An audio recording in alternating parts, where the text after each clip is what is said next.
Para você que é ouvinte do Growthaholics, eu queria dar 2 recadinhos que eu fico muito empolgado em passar para vocês. O primeiro é, a gente tem um podcast novo. Pois é, se chama Falando em Startups, onde a gente debulha todos os temas relativos a startups e a gente tem um bate-papo super legal sobre cada um deles. Então, se você gosta desse tema, vai lá e assina Falando em Startups. Procura no seu player favorito de podcast. O outro recado que eu estou extremamente empolgado é que a gente vai começar uma comunidade Growthaholics, exatamente. Você que está aqui ouvindo vai poder também falar e conhecer outras pessoas que se interessam por inovação e empreendedorismo. A gente vai abrir a porteira da nossa comunidade agora e você pode ir nas notas desse episódio para preencher um formulário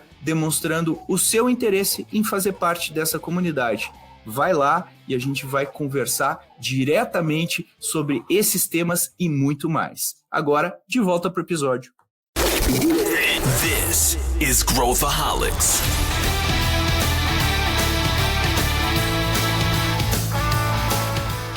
Olá, aqui é Pedro Van Gertner, eu sou o CEO da ACE e esse é Growthaholics, o podcast para quem adora inovação e empreendedorismo.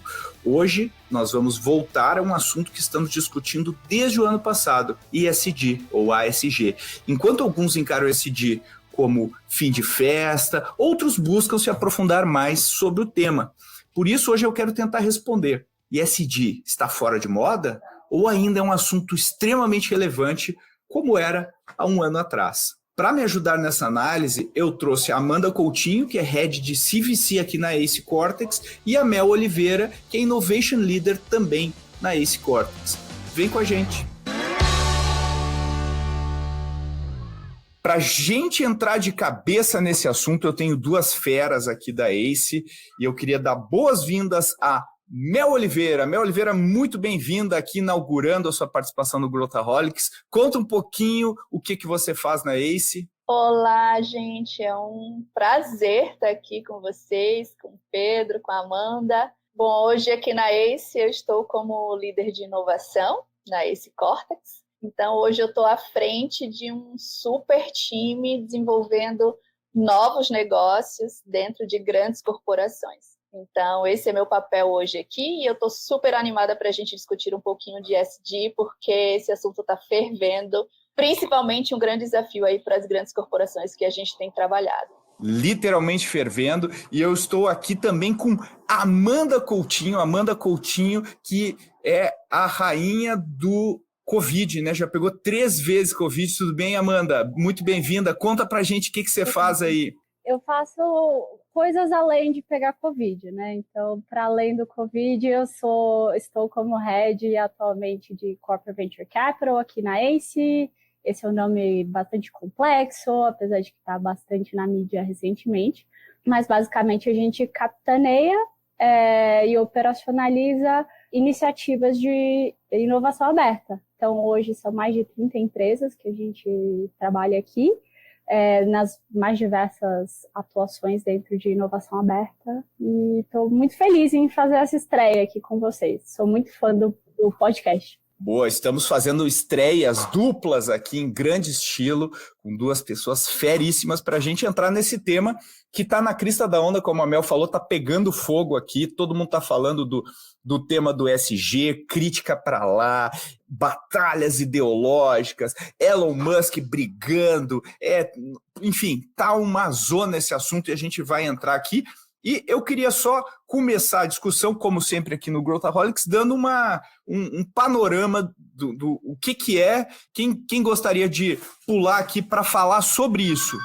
Bem, ESG a gente usa com bastante frequência esse termo, mas é sempre importante falar, né, que é uma abreviação do inglês de Environmental, Social and Governance, mas não é um conceito novo. É um conceito que está sendo travado ali desde os anos 80, tem uma vertente desde que se discutia se o shareholder era o principal stakeholder, né? Ou se a gente deveria incluir outros stakeholders nessa discussão e privilegiar os demais stakeholders.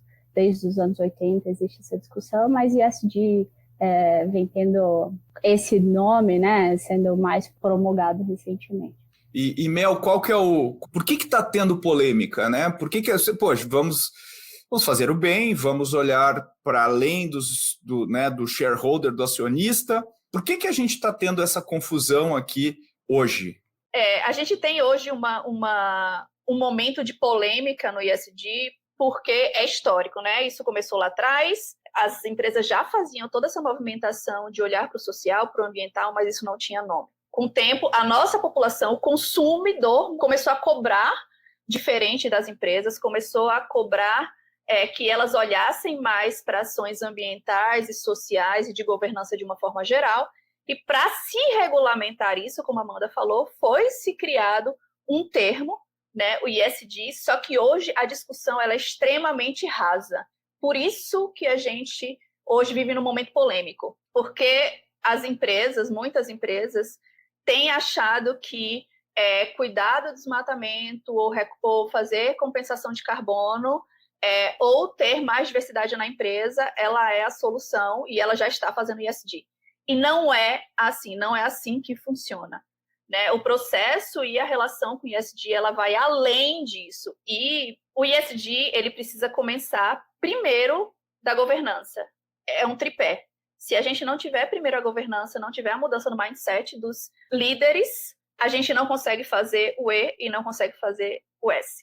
Então, mudar, a maior dificuldade, a maior polêmica que acontece hoje é mudar a mentalidade desses empreendedores, desses líderes. Esses líderes, enquanto eles não mudarem a chave, não virarem a chave e as ações de ESG elas passarem a ser genuínas, serem de pessoas mesmo, diretamente da pessoa, a partir do coração desses empreendedores, dificilmente o ESG vai ser, de fato, ações que tragam resultados reais. Eles vão passar apenas a ser blue washing ou green washing, como quer que seja. Mas a polêmica está, primeiro, não é genuíno e muitas empresas estão fazendo apenas por marketing. São discussões rasas e não existe, a priori, regulamentações, como tudo na vida, né, da gente, né? Todo o processo, ele primeiro nasce, né? Principalmente para a gente que trabalha com tecnologia, que trabalha num mundo super rápido. Primeiro as coisas nascem, elas causam polêmicas e depois vem toda a regulamentação em cima. Então, a gente está no momento em que a gente está no momento de polêmica e está no momento de buscar regulamentações. Já existem alguns processos de metrificação, né? A própria B3 ela tem alguns processos para regulamentar essas empresas, o que é, de fato, métricas e estratégias ESG, mas isso não é universal. Isso não é uma prática e não é padrão para todos os relatórios, enfim. Então, é aí que está a confusão. Discussão rasa, líderes sem mudança de mindset e falta de regulamentação. Perfeito. Só para complementar, Pedro, acredito que tem 3 grandes fatores, né, possíveis vertentes que explicam esse recrudescimento sobre essa pauta. Acho que a Mel acabou de trazer, que é a prática do greenwashing, né? Um segundo é relacionado aos mecanismos de accountability, né? De reporting desse ESG, de como que se mensura isso e como que se traduz isso para os stakeholders, né? Para que haja uma tomada de decisão em cima disso. E um terceiro e mais recente, em 2019, 2020, quando a gente viu um boom, talvez uma bolha, né, falando-se amplamente sobre isso, existia uma narrativa de que investir em ESG era para além de correto, era financeiramente rentável. E mais recentemente, os números têm ido ao contrário disso, né? Mais recentemente houve os principais índices que seguem, né, esse padrão de ESG têm performado abaixo dos demais. Então, houve uma mudança aí de narrativa mais recentemente também voltada para essa terceira vertical aí, relacionada à performance financeira também. O greenwashing é muito forte. E vamos lembrar que o ESG, ele nasceu influenciado pelo mercado financeiro, né? Ele tem uma raiz do mercado financeiro. E sempre quando algo surge no mercado financeiro, a gente tem que entender que existem muitas vezes uma agenda, né, por trás disso. Eu queria entrar em cada um desses pontos que vocês levantaram agora para a gente discutir. Né, eu sei, a Amanda falou até em termos de regulação, né, a gente está vendo, não, a Mel falou, né, em termos de regulação, a gente está vendo aí a B3, tem a Ambima, né, tentando dizer, eu não posso simplesmente sair falando que eu tenho um fundo de ESG, né, porque senão qualquer um faz um investimento e fala que tem um fundo ESG. Mas pegando na origem, eu acho que tem um primeiro ponto que é um ponto que a gente recentemente delimitou o que significa ESG para ACE. E eu tive que mergulhar a fundo nesse tema para entender e tal. E eu tive muita dificuldade para entender, porque não tem assim, é isso e esse é o padrão. E essas são as métricas que a gente vai se guiar. Isso aqui é recebido no mundo inteiro. E eu acho que quando o conceito fica meio dúbio, e eu acho que desse mal sofrem conceitos como indústria 4.0, transformação digital. Quer dizer, são conceitos que uma pessoa entende de um jeito, a outra pessoa entende de outro, e isso pode causar uma grande confusão. E eu acho que quando existe uma falta de clareza no que é o conceito de fato, ou pelo menos um consenso, né, tipo metaverso, né, que é uma coisa extremamente ampla, fica muito difícil eu dizer que eu me encaixo e que a gente consegue chegar num acordo sobre o que é isso e mundialmente, porque isso não adianta ser uma coisa brasileira. Não sei, como é que vocês leem isso? Como é que você vê isso, Amanda? Só trazendo um dado em cima disso, tá, Pedro? Então, é global, realmente. E aí, a gente tem um fenômeno mais recente, que é de criar-se mecanismos de auditoria, né? E aí, hoje já existem mais de 100 auditores externos para indicar e dar uma nota relacionada com o quanto essa empresa endereça os 3 pilares, né?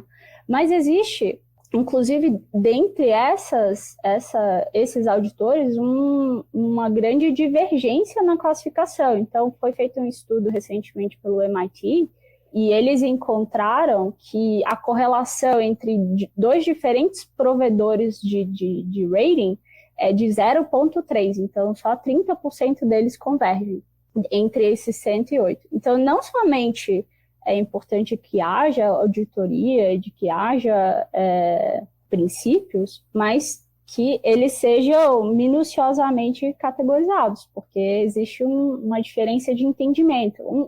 Um dos pontos que esse artigo traz é de que essa divergência decorre em 53% devido à medição, que é diferente. Então, um exemplo você pode dar uma nota positiva ali para práticas trabalhistas dentro de uma empresa. Isso pode ser avaliado com base na rotatividade da força de trabalho dessa empresa, ou no número de processos trabalhistas contra a empresa. Então, se uma auditoria utiliza um KPI e outra utiliza outro KPI, isso vai dar uma divergência gigantesca, né? Só aspectos de medição já é 53% disso.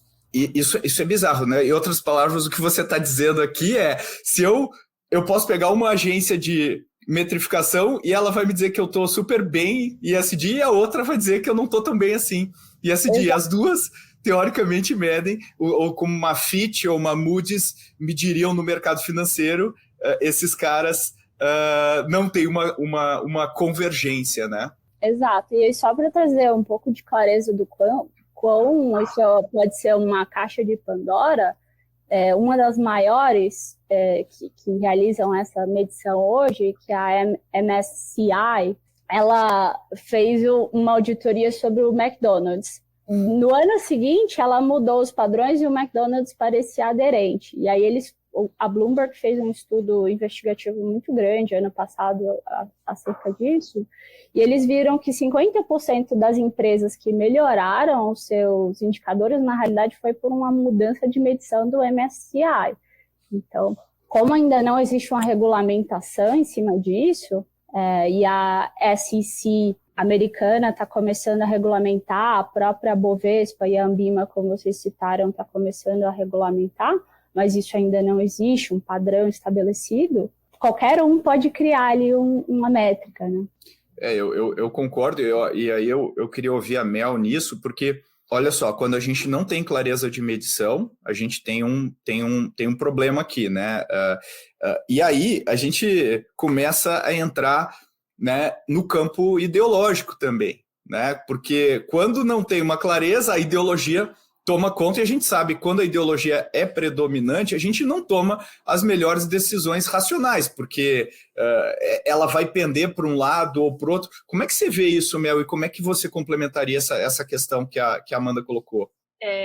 Ainda falando aí um pouquinho sobre métricas, né?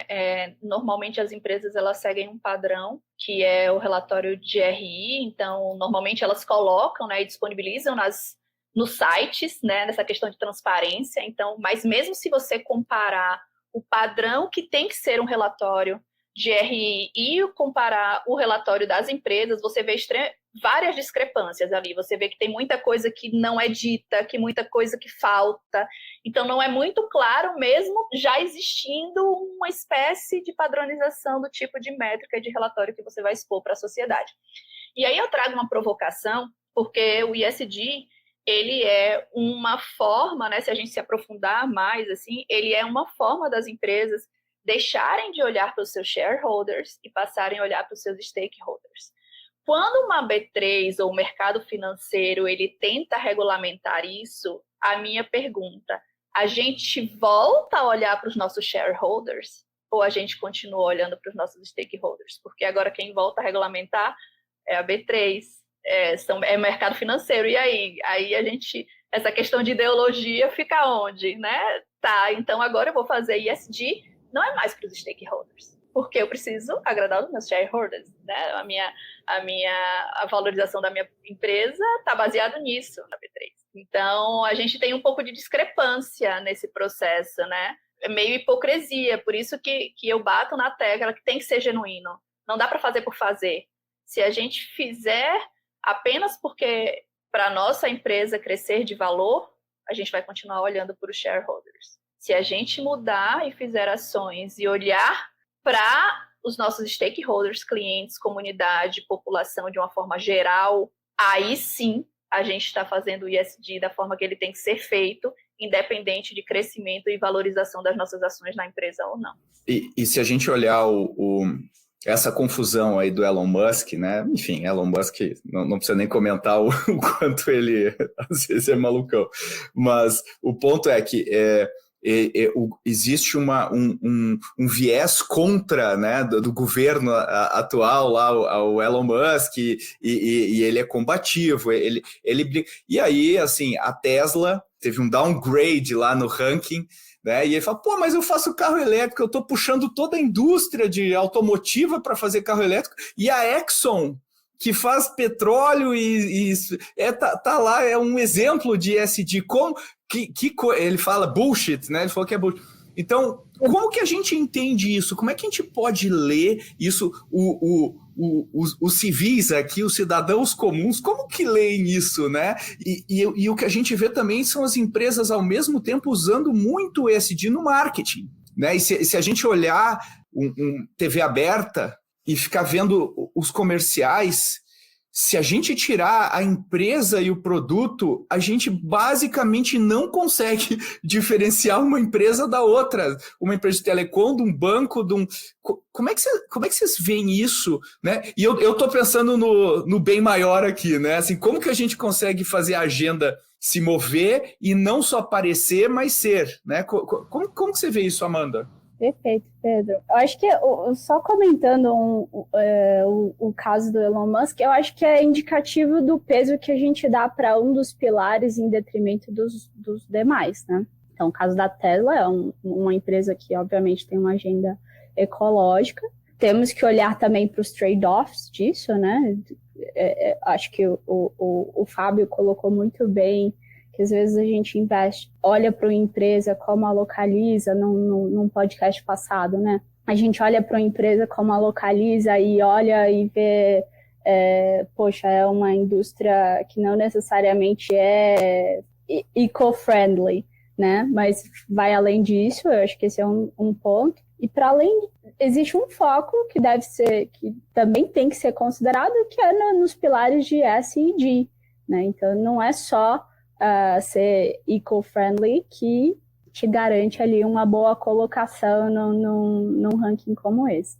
E aí, um ponto que eu queria trazer, com relação à sua indagação de como que sai do senso comum, é que a gente... eu sou economista, né? Então eu penso sempre que o sujeito ele responde a incentivos, né? Então, como que a gente faz para o sujeito, que é o C-level, que era a provocação da Mel, sair ali do curto prazo, que são os incentivos que ele geralmente tem, e olhar para uma expectativa mais de longo prazo, né? E um exemplo muito interessante que surgiu recentemente, acho que foi na semana passada, a Edux, ela vinculou 100% da remuneração variável dos executivos da diretoria ao cumprimento das metas ESG. Então, para fugir de olhar para trazer rentabilidade e olhar só para o shareholder no primeiro momento, ela trouxe como incentivo essa prática aí de atrelar a remuneração variável dos executivos às metas ESG. Acho que é um caminho. Um outro ponto, né, aí complementando a Amanda, que é bem interessante. No ESG, para você começar, todo mundo se pergunta, né, como é que eu começo a fazer isso? O ideal é que você sempre desenhe a sua matriz de materialidade. Aí quando a gente traz o Elon Musk para esse processo, a matriz de materialidade, ela fala que você vai focar nas ações em que a sua empresa, que é o core, né, o core business da sua empresa. Então, você vai olhar qual é o core business da minha empresa, o que é mais relevante eu cuidar nesse momento e atacar. Mas isso não quer dizer que as outras coisas tenham que ficar de lado. Que foi o que aconteceu? Bom, é o que mostra-se que o que aconteceu no caso da Tesla, né? Tudo bem, ela tem carros elétricos e etc., que é o core business dela, mas todo o restante dizem que foi completamente esquecido, né? Muitos casos de assédio moral dentro da empresa, diversas questões dentro da Tesla. Não se sabe, mas é o que se diz. Então, não adianta a gente pensar em ações superficiais, em ações em que seja apenas para passar na TV e etc., se ela não tiver, de fato, ligação direta com o seu negócio. Você vê muita empresa dizendo que vai compensar carbono. Mas muitas vezes o que ela precisa não é compensar carbono, ela precisa muitas vezes, se ela for uma fábrica ou ela, além disso, ela precisa cuidar da comunidade que está ao redor dela. Ela precisa fazer outras ações que não o que está na moda, que é a compensação de carbono. Então, isso vira muito também greenwash, essa coisa que você trouxe, Pedro, de estar virando publicidade, porque as empresas, por não entenderem o que é e como fazer, elas pegam o que está na moda, chega e fala, cara, eu preciso compensar carbono.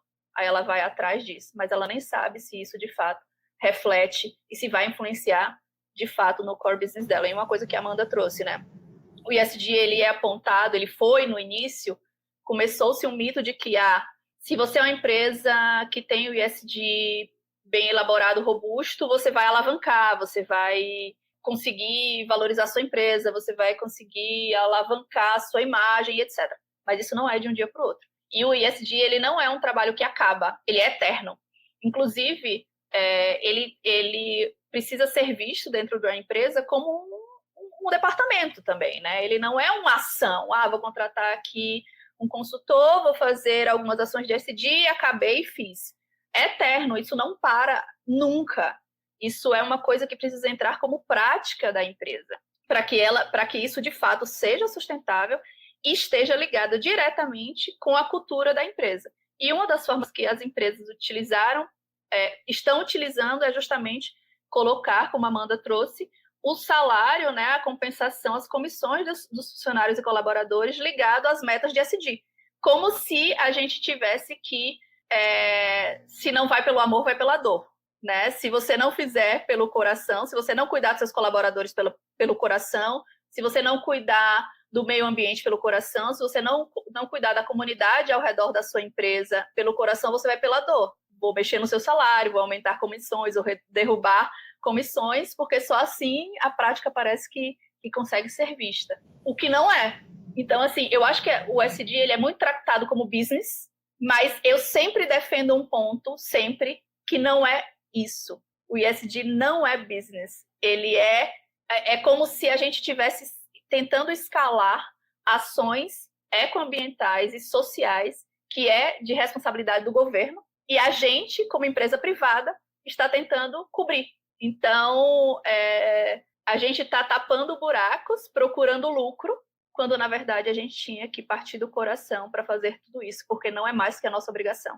Não é mais que a obrigação da gente e das empresas desenvolverem produtos sustentáveis, terem colaboradores respeitados, terem diversidade, olhar para uma governança transparente. É obrigação da gente. E a gente está levando isso como um assunto que tem que ser feito para crescer ou para aumentar lucros e para etc. Uma preocupação minha em relação ao ESG, né, que é em cima da falta de clareza e tudo mais que a gente tem, é também a necessidade do comprometimento global para que as coisas funcionem. E, consequentemente, a dificuldade global para que as coisas funcionem. Então, vamos imaginar o seguinte, se a gente está falando de S, e aí eu tenho práticas que eu tenho que ter com os meus funcionários, e aí eu me deparo com as diferentes leis trabalhistas ao redor do mundo. Como que eu consigo navegar nisso como um padrão global? A geopolítica impacta. Então, quando a Europa decide cortar o suprimento de gás da Rússia, ela começa a queimar carvão, né? A China está vivendo uma guerra fria 2.0 com os Estados Unidos, e a China, enfim, tem a sua própria agenda e queima carvão, e, né, enfim, o S não necessariamente é respeitado do mesmo jeito. Então, existe um grande desafio global para a gente implantar o ESG. Então, esse é o ponto 1 que eu coloco aqui. E o outro, que acho que é o ponto da Amanda aqui, né, corroborando o que ela está falando, que é o ambiente sempre ganha do indivíduo. Ou seja, se o ambiente está ditando que as coisas são, né, vão para esse caminho, o indivíduo vai ter pouca margem de manobra para conseguir fazer isso. Então, quando a gente fala que, eu vou dar um exemplo para vocês, as empresas que têm boas práticas de ESG performam melhor financeiramente. Essa é uma afirmação. Será que ela é verdade? E aí a gente começa a tentar, não, então, se eu tiver boas práticas de ESG, eu vou ter mais resultados financeiros. Será que o inverso não é verdadeiro? Se eu for uma boa empresa, com uma boa gestão e uma empresa decente, eu automaticamente vou ter boas práticas de ESG, e aí os resultados financeiros são devido ao leque de boas práticas que eu tenho como um todo, onde o ESG é a ponta do iceberg de uma boa gestão. Como é que você vê isso, Amanda?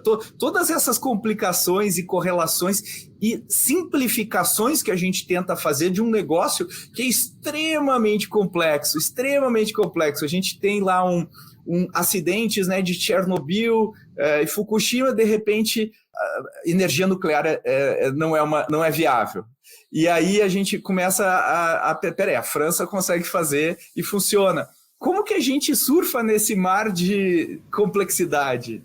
É o ciclo de narrativas, né? Então, a todo momento a gente está achando ali um culprit, um culpado para a tendência que a gente está surfando.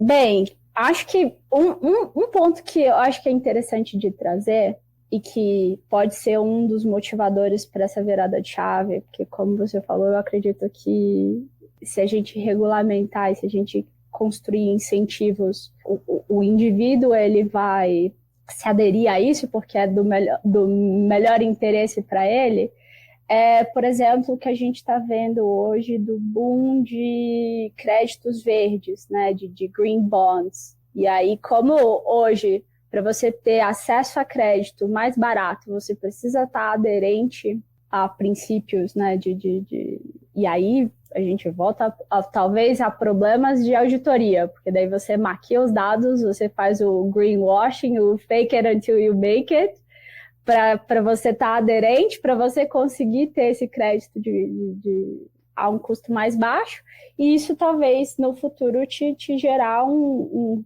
ganho de margem frente aos seus competidores. E aí a gente pode ver realmente essas empresas são mais aderentes, elas têm um custo mais baixo de capital e elas acabam tendo um retorno maior no longo prazo por isso. Então, se você seta incentivos, diversos incentivos, por exemplo, precificar as externalidades negativas, de ter regulamentações mais sérias, como a gente viu a Volkswagen pagando muito caro pela auditoria que eles fizeram ali das emissões de gás que os carros deles efetivamente emitiam, e isso é imputado ali como um custo para essas empresas. No futuro a gente pode realmente ver essas práticas sendo reais, né, e não sendo narrativas. Concordo. E agora, Mel, eu estava lendo aqui um artigo do Robert Eccles, antes da gente conversar, e ele é o guru aí do ESG, né? Todo mundo respeita muito o que ele diz, e ele estava meio indignado, né, com o estado atual do ESG, e ele fala uma coisa interessante, né? Pô, empresas aí como o Facebook, né, é um exemplo de ESG, mas, né, mas pô, o Mark Zuckerberg faz o que quiser na empresa em termos de governança e, ao mesmo tempo, poxa, o impacto das mídias sociais na saúde mental das pessoas, isso não entra na conta. E, ao mesmo tempo, ele estava falando, assim, de empresas sendo tratadas como párias, né? Tipo a Philip Morris faz tabaco, então ela vai virar um pária da sociedade, a gente não vai... E ele falou, não, pô, a melhor coisa que a gente pode fazer é trabalhar com essas empresas para que elas sejam parte da solução e não parte do problema. Como que a gente trabalha com essas empresas para ir direcionando os seus negócios? Como é que a gente filosoficamente e na prática lida com isso? A gente tem que ter uma abordagem inclusiva nesse aspecto ou a gente tem que... Né, como lidar, como surfar nesse mundo aí tão cheio de narrativas como você fala, né, Mel? É muito interessante esses pontos, porque a gente não vai conseguir ser 100% perfeito. Não tem jeito. Como é que a gente vai falar de ESG com a indústria de tabaco, né? Com a indústria do fumo? Ah, beleza. Eu vi esse artigo e falam-se que, não, a gente, quem sabe, conseguir futuramente fazer com que a venda do tabaco traga a menor rentabilidade do que outros produtos, né? Eles comecem a tentar virar a chave. Mas as pessoas não vão deixar de parar de fumar. As pessoas vão continuar buscando esse tipo de produto. Então, e vai ter sempre alguém que vai vender. Então, se não for a empresa X que vai vender, por questões de ESG ou o que quer que seja, serão outras empresas que vão vender. Então, assim, se não for, aí vem a questão do Facebook. Ele tem diversas questões de ESG, mas a governança dele não é bem estruturada. A questão de dados também. Primeiro, né, a indústria de regulamentação de dados também ainda está em desenvolvimento, né? Então, a gente ainda está buscando qual é o caminho de regulamentação de dados. Estão agora que a LGPD foi sancionada no Brasil, né, recentemente, ano passado, mais ou menos, eu acho, retrasado. Na Europa já era há muito tempo, mas não tem como. Eu acho que a gente... Por isso que eu digo que não vai ser de um dia para o outro. E é eterno. A gente vai sempre buscar uma saída. E eu acho que a gente sempre vai ter brechas. A gente sempre vai ter coisas para discutir, coisas que vão surgir. Né? E muito tópico desse podcast, dessa nossa discussão, é se o ESG ele é moda e se o ESG ele está caindo, né? Ele tá numa curva decrescente. Não, o ESG, na minha opinião, ele não está caindo, mas ele está saturado de pessoas e de profissionais que falam sobre isso de forma rasa e de empresas que falam sobre isso de forma rasa. Mas eu acredito que o mercado filtra. Por si só, é natural. Então, com o amadurecimento do tema, o mercado vai filtrar. E a gente vai ver quais são as empresas que, de fato, fazem ESG. Quando a população em si tomar consciência de o que é, de fato, isso, a própria população vai filtrar.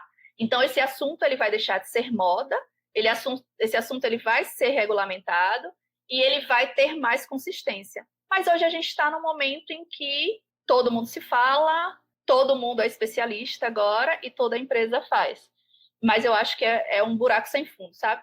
Sempre vai ter o que mexer. Hoje a gente trabalha com inclusão, né? com minorias. Amanhã serão outras questões que vão aparecer. E isso vai ser eterno. Então, assim, eu acho que o Facebook nunca vai ser 100%, a Tesla nunca vai ser 100%. Nós, como seres humanos, não seremos 100%. E a base de tudo é a gente. A base de tudo é indivíduo. Por mais que a gente esteja falando de empresas, a gente está falando de pessoas por trás dessas empresas. Então, nós, como pessoas, estaremos sempre em construção. Então, eu acho que isso é um assunto que estará sempre em construção. Nunca vai ter um fim, sabe? Como é que você vê isso, Amanda? Como é que o teu framework mental processa esse caos de narrativas, dados e tudo mais? Bem, eu acho que a gente tem visto os reguladores atuando fortemente aí contra o greenwashing dentro dos fundos, dentro dos investimentos em si, né? Que é o caso de que o Eccles estava se referindo de fundos ditos ESG investirem em ações que para ele não seriam ESG. A SEC recentemente, agora em junho, iniciou toda uma investigação nos fundos do Deutsche Bank provocados por isso, né? Por um possível greenwashing dos alvos dos fundos do Deutsche Bank e do Goldman Sachs. Eu queria colocar o ponto dos gestores também. É super difícil para os gestores de fundos ESG construírem o portfólio de uma maneira absolutamente dentro do que é dito ESG, justamente porque existe, como a gente tratou, né, uma grande divergência de como que se mede, de como que se enquadra uma ação como sendo ESG ou não. A gente trouxe o caso da Tesla como exemplo. Há quem diga que é aderente, há quem diga que não. A Meta também vai causar essa controvérsia. Isso não é necessariamente uma dificuldade ali apenas do investidor que está procurando qual é o fundo mais aderente. É uma dificuldade também para o gestor. Ele fica à mercê aí dessas auditorias, né, desses pareceres que diferem muito uns dos outros. Então, eu acho que um começo é olhar para esses padrões e eu sou otimista, tá, Pedro? Eu vejo que a gente está caminhando para padrões muito mais robustos e essas discussões, elas trazem esses avanços. Então, por exemplo, agora, mais recentemente, o CFA divulgou quais que são os padrões para os analistas, e aí os analistas que são grande parte dos analistas de qualquer grande empresa, eles precisam olhar também para critérios muito específicos que o CFA está ditando ali quando analisam uma empresa. Isso vai se reverter aos ratings, né, de compra e venda das empresas, e para além disso a gente vai trazer ali alguns parâmetros de robustez. A Ambima tem feito regulamentações em cima disso, a B3, internacionalmente a gente tem tido avanços nesse sentido. Eu acho que no fundo, no longo prazo isso vai reverter para nós termos o label de ESG dentro de um fundo que realmente traz credibilidade para aquele portfólio, que ele foi auditado nesse sentido, né? Hoje a gente não tem alguns critérios, mas a gente caminha para ter isso brevemente, então isso me faz ser uma pessoa otimista nesse sentido. Eu concordo contigo. Eu sou sempre otimista, né? Não tem como empreender sendo pessimista, né? É impossível, não tem empreendedor pessimista. São duas coisas que não estão juntas. E eu concordo contigo também que a gente está tendo todo esse movimento ele causa discussões muito positivas, independente da falta de objetividade de algumas mensurações. O fato da gente genuinamente estar buscando isso, eu acho que é muito positivo. E Mel, você fala, né, aquilo da gente ser genuíno, da gente não fazer isso por fazer ou porque...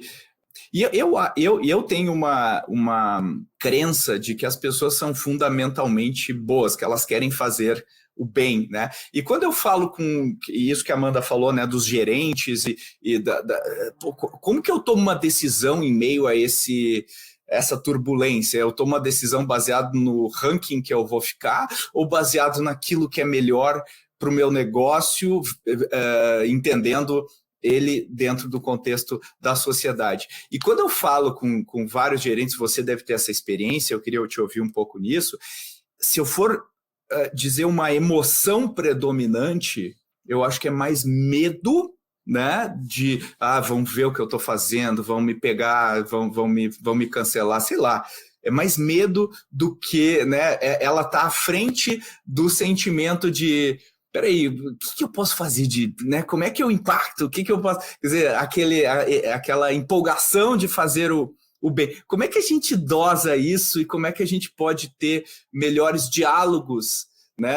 Até usando aí o Eccles aí como uma referência da gente ser mais inclusivo e menos exclusivo nesse contexto. Pedro, isso é cultural. Né, a gente vem de uma economia, né, de um processo cultural de que para a gente ganhar dinheiro, a gente precisa se sobrepor ao outro. Então, a gente, para ganhar dinheiro, precisa apertar um fornecedor, a gente, para ganhar dinheiro, a gente precisa muitas vezes dar um jeitinho no produto, a gente precisa muitas vezes cobrar um valor mais caro para um turista, né? Então, isso é cultural, a gente colocar o lucro na frente. Mas eu sempre bato na tecla, e tem muita literatura que fala sobre isso, que é o capitalismo consciente. Como eu uno o coração e o cifrão. Então, essa é a mágica. É a gente entender que é possível unir o coração e o cifrão. Isso vai demorar e tá tudo bem, porque é um processo, é cultural. A gente está saindo daquele olhar de lucro em primeiro plano e passando para um olhar de pessoas em primeiro plano e o lucro por consequência. Mas isso não é de um dia para o outro. Então, é muito natural que se tenha medo, é muito natural que empreendedores não saibam por onde começar e que ele tenha medo de fazer besteira ou falar bobagem.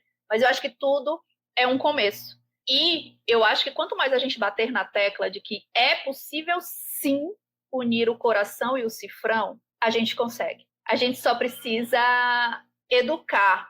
Eu costumo dizer de que é tudo mato, sabe? Hoje em dia, no campo de SD, no campo de...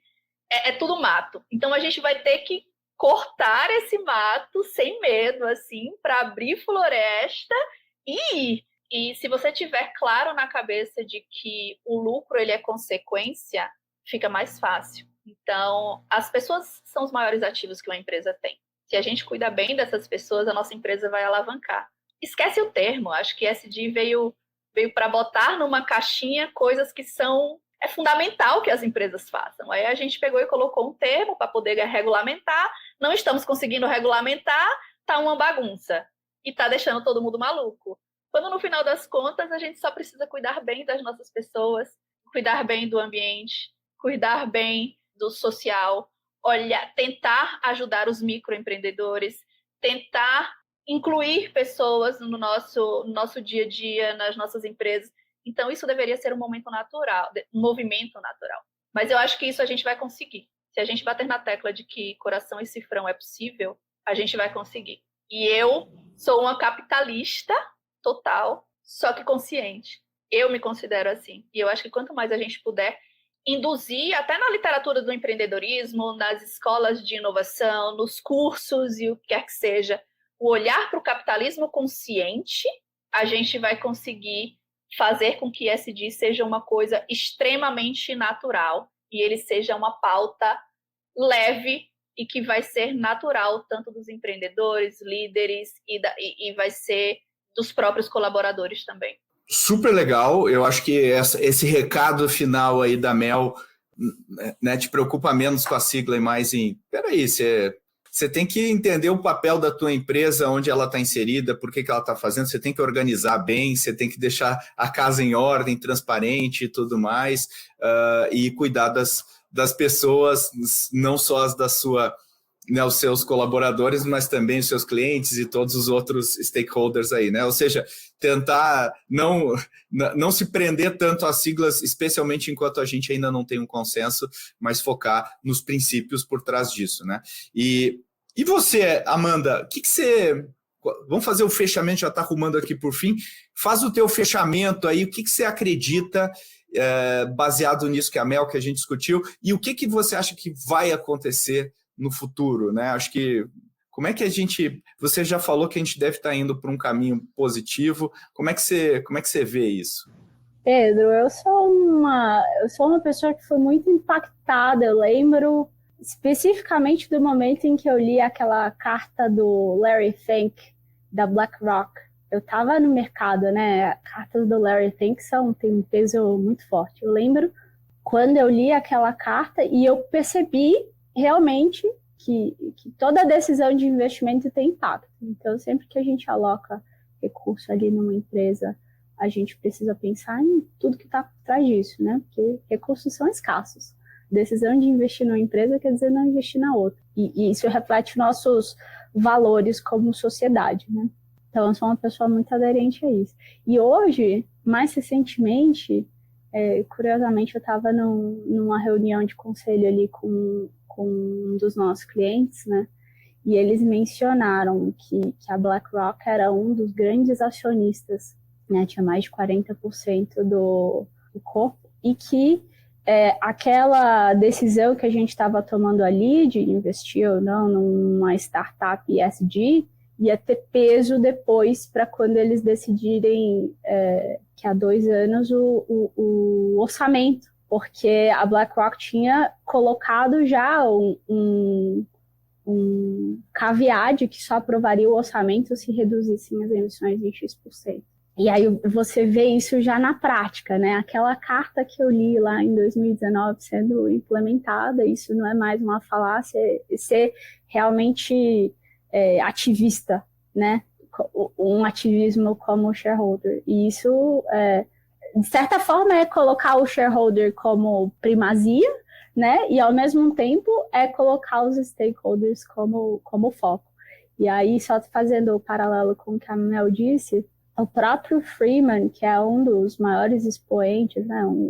Das pessoas que conceituou essa ideia do capitalismo dos stakeholders, ele dizia que o Milton Friedman, se tivesse vivo, seria um expoente também do stakeholder capitalism. Então, eu sou uma aderente, eu vejo e ver isso na prática hoje dentro das empresas, as empresas realmente saindo do blá blá blá e indo para a prática, isso me motiva bastante. E é uma das coisas mais legais do meu trabalho, na verdade.